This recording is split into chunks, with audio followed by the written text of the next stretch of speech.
two of them will give it a great balance of flavor from the cloying sweetness of that grain that we pulled out in the wort, and then also the hops will give it the smell. So once we've cooked it in there and we've got all our ingredients, so we got three of our ingredients so far.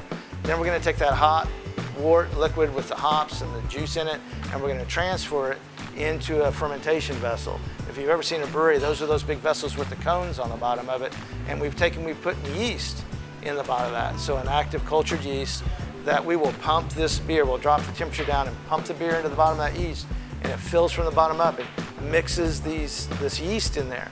And the yeast is the organism, just, you use it to cook, you use it to make beer, you use it to make alcohol. It consumes.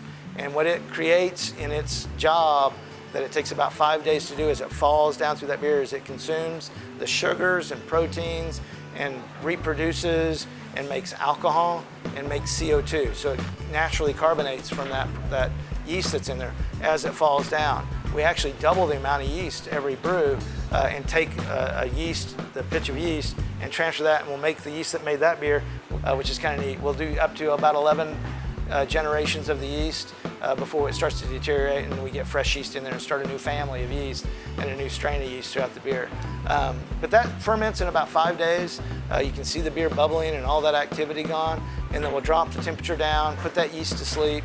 It hibernates in cold. As you drop that temperature, it gets cold, just like all organisms. Stops doing work, shuts down, doesn't kill it, just hibernates it, drops down, and then we'll let that beer sit and age for anywhere from 10 to 15 days, depending on the style of beer and what we're looking for. And it'll stay at about 38 degrees, 36 degrees for that 10 days.